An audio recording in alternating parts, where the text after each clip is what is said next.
Hello listeners, कैसे हैं आप सब। आई होप आप सब अच्छे होंगे और मस्त होंगे। तो चलिए ज़्यादा समय वेस्ट ना करते हुए शुरू करते हैं आज की स्टोरी, ख़तरनाक इसकी दास्तां पार्ट 13। सीधे स्टोरी से, जहां एनजीओ में पुलिस आके माही को कही थी कि आप प्लीज़ यहाँ ध्यान रखें कि आप पे जान पे खतरा है। पुलिस उस टाइम तो उनको वहाँ पे चेतावनी दे के चली गई थी, लेकिन उसी दिन रात का समय जब माही घर लौट रही थी, अचानक रास्ते में उसकी कार रुक जाती है। कुछ गुंडों से घेर लेते हैं। उन्हीं गुंडों में से एक बोलता है, चलो बॉस ने कहा है इसे उठा लो। माही डर जाती है। जी हाँ, अगले ही पल अंधेरे से एक गोली की आवाज़ और सारे गुंडे गिर जाते हैं। जी हाँ, भले ही जारा यहाँ ना हो, लेकिन जारा के आदमी यहीं पे हैं। लेकिन माही को महसूस था कि शायद हो सकता है ये जारा हो। जी हाँ, लेकिन ये जारा नहीं, उसका पक्का और ख़ास आदमी सलीम था। जी हाँ, वो आता है और माही से कहता है, आप सीधे घर जाइए, आपको कुछ नहीं होगा। वो सलीम से पूछना चाहती थी आप कौन हैं, लेकिन शायद वो इतना डर गई थी कि उसे पूछना वो बोल भी नहीं पा रही थी। जी हाँ, सलीम माही को घर छोड़ता है और माही अपने घर जाकर जाती है डरी से में। उसकी हालत उसकी माँ देखती है और पूछती है, क्या हुआ माही। वो कुछ नहीं बोलती और सीधे अपने रूम में चली जाती है। इधर माही, मिसेस वर्मा और रोहित दोनों प्लान करते हैं कि देखो ज़ारा अब जा चुकी है, पता नहीं कहाँ है, अभी तो इधर नहीं है, अभी यही सही मौका है माही से शादी का प्रपोज रखो और शादी करो। वो रोहित कहता है ठीक है। रोहित वहाँ करके चला गया। रात के करीब 12 बजे वो आता है लड़खड़ाते हुए। जी हाँ, लड़खड़ाते हुए घर के अंदर और सीधे माही के रूम में। माही शौक, वो तो अभी उस शौक से उभरी ही नहीं थी कि रोहित माही गेट खोलो। माही गेट खोलती है। रोहित धड़ से आता है अंदर और जारा को माही को गले लगाता है। माही दूर करती है, क्या है रोहित, तुमने ड्रिंक की है। नहीं बेबी, ड्रिंक नहीं, ये तो दोस्तों ने बोला कि पार्टी चाहिए और थोड़ा सा पिला दिया। तो तुम मेरे कमरे में क्यों आए हो। बेबी, तुम मेरी वाइफ होने वाली हो और मुझसे ऐसा, मैं तुमसे बात नहीं करनी, जाओ यहाँ से भी। माही के कहते ही रोहित को गुस्सा आ जाता है।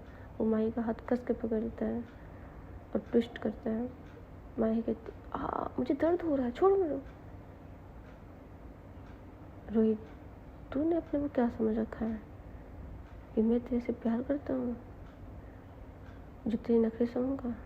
मैं तेरे से प्यार नहीं, तेरी प्रॉपर्टी के पीछे हूँ, और सिर्फ मैं नहीं, तेरी माँ भी।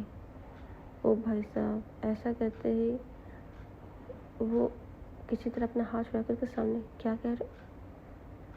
रोहित नशे में, मैं तेरे से कोई प्यार वार नहीं करता ना, मैं तू मेरे लायक है।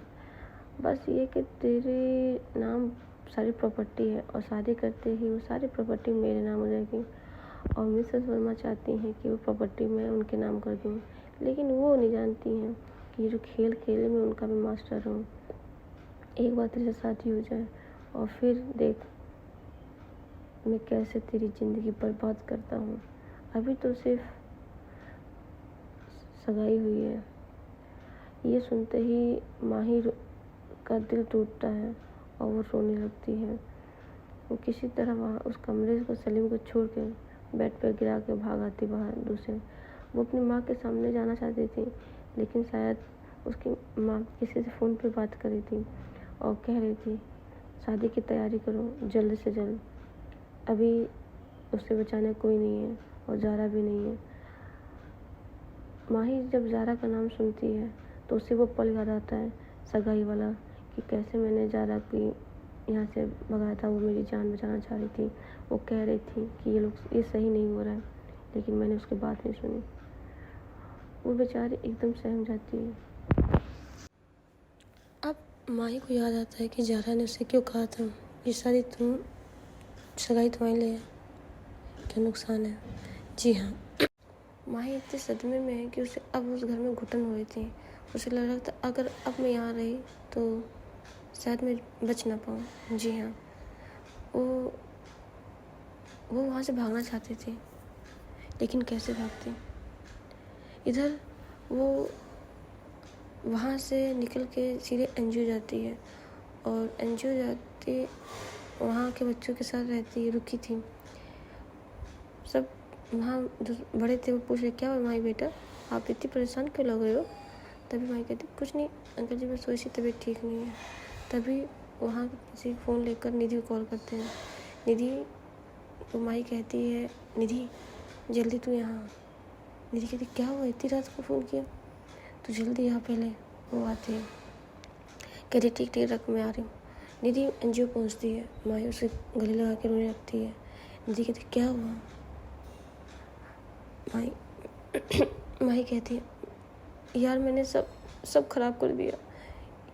ये रोहित अच्छा नहीं है और मम्मी भी उसके साथ मिली है। निधि कहती, क्या मतलब। माही बोलती है, ज़ारा ने सही कहा था, ये सब मेरी प्रॉपर्टी के लिए है। ये मेरी ज़िंदगी बर्बाद करना चाहते हैं और उसमें मेरी माँ भी मिली हुई है। निधि शॉक, व्हाट, आंटी सी ने ऐसा किया। मुझे लगा था सिर्फ वो ज़ारा का एक प्लान है मुझे यहाँ करने के, लेकिन ज़ारा तो मुझे बचा रही थी और मैंने उस बेचारी को कितना कुछ कह दिया। मुझे ज़ारा के पास जाना है। उधर निधि कहती है, अरे तू पहले शांत हो। पहले वो निधि माई को शांत करती है, फिर उसको पानी पिलाती है और फिर कहती है, सुन, ये बात पता चली कि तुझे सबको पता चली, तुझे पता है, मम्मी पता चली। नहीं, मैं वहाँ से भाग गई। तो निधि बोलती, तुझे कैसे पता चला। रोहित आज ड्रिंक करके मेरे आया था, मेरे से बदतमीजी कर रहा था, तभी उसने नशे में सब कुछ बोला। ठीक है, तो ज़ारा कैसे आएगी, उसका नंबर तो स्विच ऑफ है। मुझे नहीं पता, मुझे ज़ारा से मिलना है, मुझसे सॉरी बोलना है। अच्छा ठीक। तभी माही को पता चलता है कि माही निधि से कहती है, हम यहाँ से भाग चलेंगे कहीं दूर, हम लोग वहीं मिलके अपना काम करेंगे, मिशन भी याद है ना। तो माही कहती, मिशन तो अंडरवर्ल्ड क्वीन तो अपनी ज़ारा ही थी, लेकिन उसकी अच्छाई को भी सामने लाना है। लोगों को अंडरवर्ल्ड की क्वीन ऐसे नहीं कह रहे होंगे, कुछ तो अच्छा है, पर यहाँ रह के हम लोग नहीं कर पाएंगे। तो निधि कहती, फिर कहते, आज रात ही हम लोग निकल चलेंगे ऐसी जगह जहाँ कोई हमें जानता ना हो। जी हाँ। निधि कहती, ठीक है, चलते हैं। अरे सामान तो अपना वहीं पे सब कुछ। माई कहती है, हम लोग रात में निकलेंगे, अभी में हम जा रहे हैं, सामान पैक कर लेंगे और निकलेंगे। जी हाँ। उस रात का दिन तो ख़त्म हो गया था। नेक्स्ट डे जब ये सब हुआ था, वो एनजीओ के वहाँ पे कहती, आज रात निकलेंगे। माही घर जाती है। जी हाँ, किसी तरह रोहित नशे से नशा उसका ख़त्म हो चुका था और वो उठ के बाहर आता है। तभी मुझसे बोला, अरे तुम माही के कमरे क्या करते हो। अब वो सकमुख आ जाता है, कुछ नहीं, ऐसे ही माही से बात करने आया था और सर से बोला था तो वहीं पे सो गया था। और माही कहाँ है। माही शायद कहीं गई है। ठीक है, तो माही आती है और उसकी मम्मी कहती है, अरे बेटा कहाँ गए थे आप इतनी सुबह। तो माही कहती, नहीं मम्मा, बस एनजीओ तक गई थी, थोड़ा बच्चों से काम था। ठीक है बेटा, फ्रेश हो जाओ, नाश्ता कर लो। ठीक है मम्मा। उसके सामने ऐसा बोल के वो अंदर जाती है, फ्रेश होती है और धीरे धीरे अपना सारा सामान पैक करके रखी रहती है। रात में भागना है सामान, अपने डॉक्यूमेंट, लैपटॉप सब कुछ आराम से रख लेती है। इधर लंच करती है, फिर अपने कमरे में जाती है। निधि से कहती है रात में आ जाना, ठीक है। निधि कहती है ओके। और अगर मम्मी को चला अरे कुछ नहीं तो शांति से आना, चुपचाप निकलेंगे। जी हाँ, रात का सन्नाटा, सुई की घड़ियाँ टिक टिक जैसे हर पल को ज़्यादा भारी बना रही है। कमरे के कोने में बैठी माही अपना बैग में सामान, कपड़े पैक करके जरूरी सामान चीज़ें भर रही थी। उसकी आंखों में डर भी था लेकिन आज़ादी की चमक भी थी। निधि खिड़की के बाहर जाकर गली में डूबी अंधेरी हुई थी। निधि धीरे से बोली, माही पक्का है ना? अगर माँ को पता चला तो वो हमें कभी माफ़ नहीं करेंगी। माही, निधि अब और नहीं सहा जाता, हर दिन डांट, हर दिन रोज़ ताने। अपनी ज़िंदगी जीने का हक है और ये लोग जो मेरे साथ कर रहे हैं उसे तो बचने के लिए यहाँ जाना है। और इस समय तो मुझे ये भी नहीं पता जा रहा है कहाँ, और अगर आज नहीं निकले तो शायद कभी हिम्मत नहीं जुटा पाएंगे। कभी कभी हालात इंसान को उस मोड़ पे ला देता है जहाँ पे घर, माँ और उसके अपने सब पराये लगने लगते हैं। जी हाँ, माही और निधि के लिए ये घर अब कैद खाना बन चुका था और आज़ादी बस दरवाजे के उस पार थी। दोनों ने बैग उठाए, धीरे से दरवाज़ा खोला। माँ के कमरे से आती सांसों की आवाज़ उनके दिल की धड़कनें और बढ़ा रही थी। निधि हल्के से, चलो जल्दी चलो। जी हाँ, पाँव में आवाज़ ना हो, सांसों में भारी ना हो, ऐसे दबे कदम से वो गली में आ जाएंगे। ठंडी हवा चल रही थी। दोनों एक दूसरे का हाथ कस के थाम लिए थे और रात की हवा, कुत्तों का भौंकना शुरू। माही के मन में, भगवान बस हमें यही शांति मिले। जी हाँ, किस्मत का खेल देखिए। रात से सुबह का सफ़र, जैसे अंधेरे से रोशनी की तलाश। बस अड्डे पे हल्की भीड़ थी। माही और निधि डटे टिकट खिड़की पे पूछा, कंडक्टर कहाँ जाना है? माही, कोई भी ऐसी जगह जहाँ अगले गांव तक बस जाती हो। कंडक्टर ने 2 टिकट थमा दी। दोनों बस पर चढ़ गई। बस स्टार्ट हुई। खिड़की के पास निधि बैठी और माही। निधि बाहर झाँक रही थी, माही भी बाहर देख रही थी। दोनों बाहर देखते हुए, धूल कंकड़ स्ट्रीट तेज चल रही थी। निधि, माही हमें पता भी नहीं हम लोग कहाँ जा रहे हैं। माही, यही तो अच्छा है कि किस्मत ले जाए वहीं जहाँ मंजिल होगी। किस्मत कभी कभी अपने खेल से सबसे बड़ा धोखा भी देती है और बड़ा तोहफा भी देती है। जी हाँ, बस धूल भरी सड़कों से गुजरी। सड़कों शहर से गांव की ओर बढ़ने लगी। खेत, कच्चे रास्ते, पेड़ों की कतार खिड़कियों से गुजर रही थी। माई का दिल अजीब तरह से धड़क रहा था, जैसे कोई अदृश्य डोर उसे बुला रही हो। कई घंटों बाद बस की अंतिम स्टॉप आता है और कंडक्टर आवाज़ लगाई, सब उतर जाओ, आखिरी स्टॉप यही है। दोनों उतर के चारों तरफ देखते हैं। छोटा सा गांव, हरे भरे पेड़ों से भरा, मिट्टी की खुशबू, हवा में ठंडा और शांति। निधि, कितना अलग है, जैसे किसी और दुनिया में आ गए। माही, यही तो किस्मत है, सबसे अच्छी बात। और किस्मत देखूं, यही गाँव, और किस्मत देखूं, ये वही गांव था जहाँ दूर एक घर की खिड़की पे जा रहा आसमान पे नहीं आ रही थी। बस स्टॉप से उतर कर गांव की कच्ची गलियों से गुजरते हुए माही और निधि थक चुके थे। बैग भारी लग रहा था, पैरों में दर्द, पर मन को राहत थी कि अब वो अपनी माँ और उस जहरीले माहौल से बहुत दूर आ चुकी हैं। एक छोटे से घर के आंगन में बैठी एक बुजुर्ग निधि ने देखा। सफ़ेद साड़ी, माथे पे बड़ी सी बिंदी और चेहरे में दया की रेखाएं। बुजुर्ग महिला, बेटा कौन हो तुम और यहाँ कहाँ आई हो? माही और निधि दोनों घबरा के एक दूसरे देखते हैं। माही, हम शहर से आए हैं माँ, काम की तलाश में, बस यहीं कहीं ठहरने की जगह चाहिए थी। बुजुर्ग महिला, अपने पोते पोतियों खेलते देख के फिर माही की आंखों में वो डर और सच छुपा था। बुजुर्ग महिला मुस्कुराते हैं, मेरे पास ज़्यादा कुछ नहीं है, पर एक छोटा सा कमरा खाली है, अगर मंजूर हो तो रह सकती हो। बदले में थोड़ा काम में हाथ बटा देना। माही और निधि की आंखों में चमक उठती है। माही, जी हमें यही चाहिए था। कभी कभी अनजान लोग अपने से भी ज़्यादा अपने लगते हैं। किस्मत ने माही और निधि को तो यही दिया है, एक नई शुरुआत।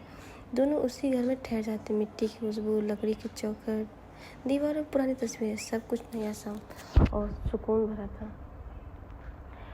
अगली सुबह होते गांव का दिनचर्या शुरू होती है। महिलाएं कुएं से पानी भर रही थी, बच्चे स्कूल जा रहे थे, खेतों में हलचल लगे थे। निधि और माही भी काम सीखना शुरू कर रहे थे। माही अपना लैपटॉप निकालती है, लेकिन पहले वो माँ का हाथ बटाती है। उनके साथ पहले कुआं जाती है, कुएं से पानी लेकर आती है। निधि अभी सो रही थी, तभी पानी लेकर आती, तभी निधि, अरे ये गांव की लड़कियां तो कितनी तेज हैं, हम तो आधा पानी गिर गया, मैं तो आधा पानी गिरा दी बैठी। माही, सीख जाएगी तू भी, मैं भी सीख लूँगी। जी हाँ, गांव की ज़िंदगी कठिन थी पर सच्ची थी। हर पल मेहनत, हर पल अपनापन था।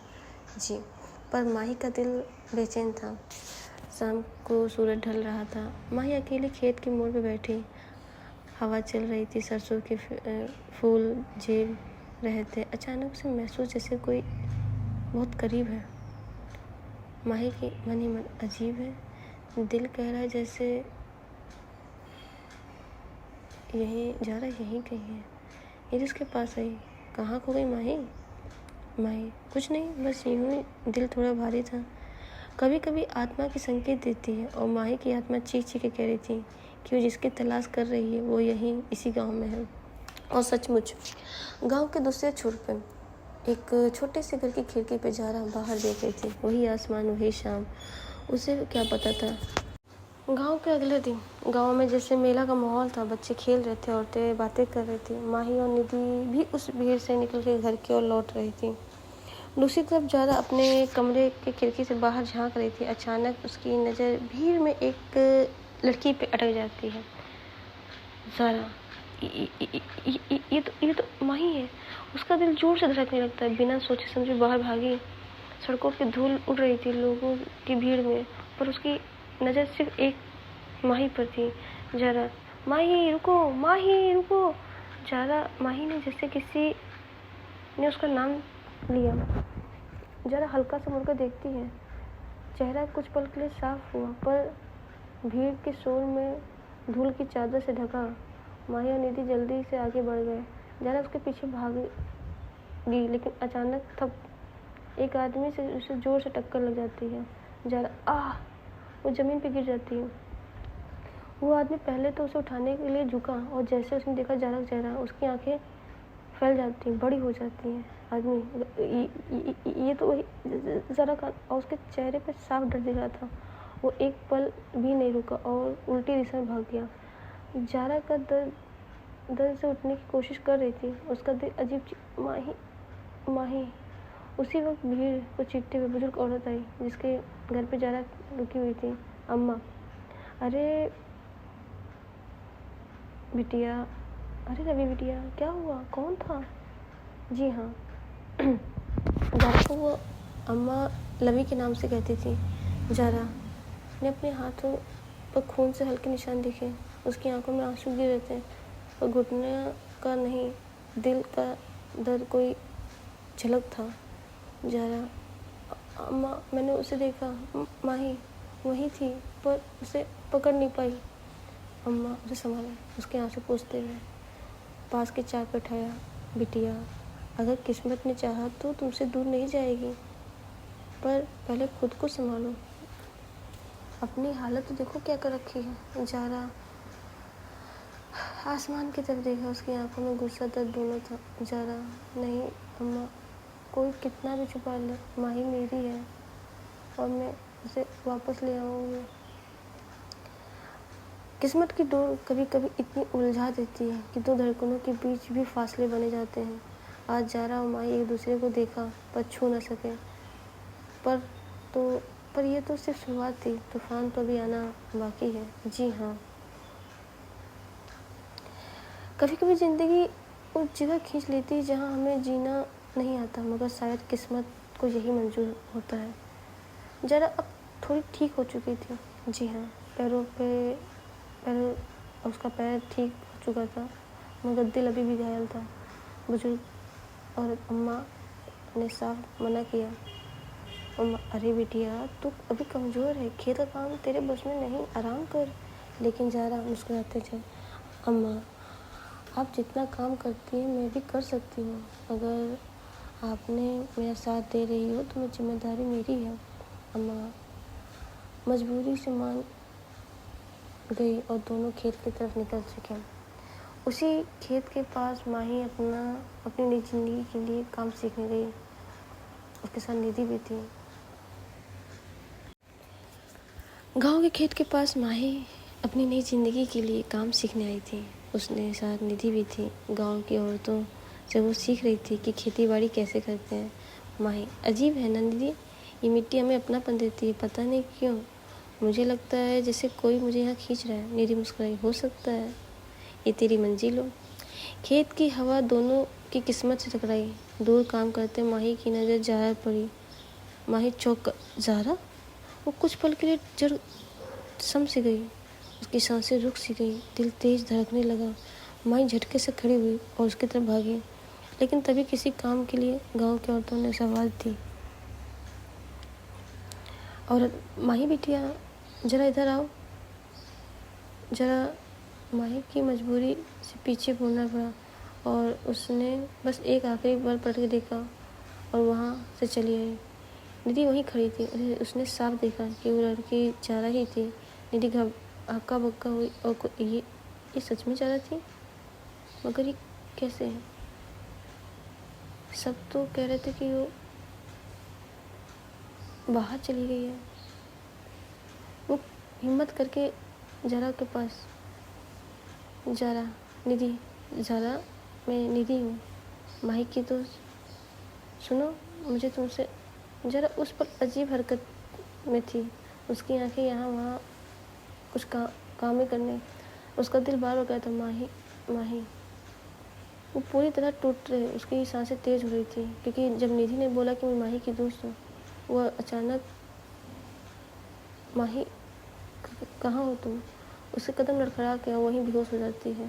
पीछे से अम्मा दौड़ती हुई आई। अम्मा घबराते हुए, लवी लवी बेटा, क्या हुआ? क्या हुआ तुझे? ये सुनकर निधि चौंक गई। उसको चौंक कर अम्मा की तरफ देखा। निधि लवी, आपने इसे लवी कहा? ये एक कौन है? सच बताइए अम्मा, ये लड़की कौन? अम्मा के चेहरे पर सन्नाटा छा जाता है। उसकी आंखों में डर और रहस्य। सच धीरे धीरे सामने आ रहा था, पर क्या माही तक पहुंचने से पहले सच दबा दिया जाएगा? या निधि ही बनेगी वो पुल जो इन दोनों की किस्मत को जोड़ेगी? जी हाँ, रात का सीन। गांव का छोटा सा घर। बाहर तूफानी हवा चल रही थी। ज़ारा, लवी बिस्तर में बेहोश पड़ी। पास में अम्मा बैठे उसके माथे पे पानी की पट्टी रख रही थी। निधि दरवाजे पे खड़ी, उसकी आंखों में सवाल। निधि, अम्मा, आप बार बार इसे लवी क्यों कह रहे हो? ये तो ज़ारा है, वही ज़ारा जिसकी वजह से मेरी दोस्त की ने सब कुछ झेला। ये है कौन असली में, और आपके पास कैसे पहुंची? अम्मा चुपचाप उसकी तरफ देखी। उसकी आंखों में आंसू थे। अम्मा, बिटिया, कुछ वक्त पहले नहीं बताई जाती, कुछ बातें वक्त से पहले नहीं बताई जाती। ये दुनिया बहुत खतरनाक है और ये लड़की उससे भी ज़्यादा। निधि की आंखों में गुस्सा। नहीं अम्मा, मैं चुप नहीं रह सकती। माही मेरी दोस्त, उसने अपनी जान दांव पे लगा दी इस ज़ारा का सच जानने के लिए। अगर यही वही है तो मुझे हक है जानने का कि आखिर ये क्या खेल है। अम्मा कांपते हुए कुर्सी से पर बैठी हुई, उनके दिलों में मानो बोझ है। अम्मा, लवी यानी ज़ारा, मेरे लिए वो मेरी बेटी जैसी है। हाँ, मैं यहाँ तब लाई थी जब वो मौत के मुँह से बचकर भागी थी। पूरे शरीर पे जख्म, आंखों में दर्द और ओंठों पे बस एक नाम, लवी। बारिश का रात।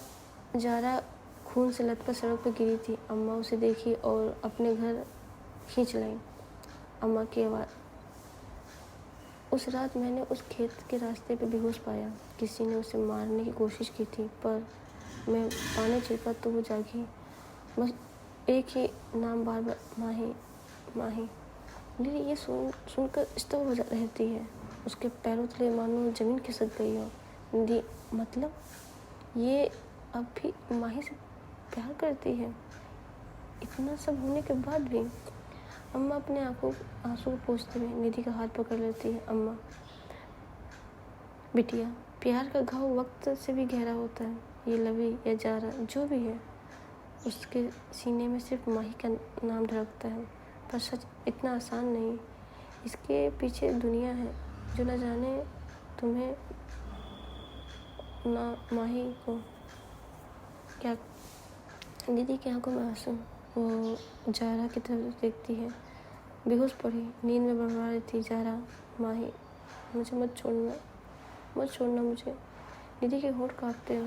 वो उसे धीरे से, निधि, तो सच्चाई अब माही तक पहुंचानी होगी, चाहे जो भी हो जाए। बाहर तूफान तेज हो रहा था। जी हाँ, निधि को अब सब पता था कि ये क्या है। लेकिन क्या लगता है निधि माही को बताएगी? क्या माही तक ये सच्चाई जाएगी कि जारा यहीं पे है? ये सब जानने के लिए हमें नेक्स्ट पार्ट का वेट करना होगा। और नेक्स्ट पार्ट में पता चलेगा क्या माही और जारा मिल पाएंगे, या माही जारा को माफ़ करेगी या उसे अपनाएगी, या निधि सब कुछ जानते हुए सब छुपा लेगी। तो गाइस, आज की स्टोरी ख़त्म करते हैं। वीडियो कैसी लगी ज़रूर बताइएगा, कमेंट कीजिएगा ज़्यादा से ज़्यादा। और लेट आने के लिए मैं एक बार माफ़ी चाहती हूँ, थोड़ा सा पर्सनल रीज़न थे। और अगर बैकग्राउंड में साउंड आ रहा है उसके लिए भी माफ़ी चाहती हूँ, क्योंकि घर में रिकॉर्डिंग कर रही हूँ और सुबह का टाइम है। तो लव यू गाइस। कमेंट ज़्यादा करिए, शेयर सब्सक्राइब ज़रूर करिए, ताकि हम और वीडियो बनाने के लिए उत्साहित रहें। Love you guys, bye.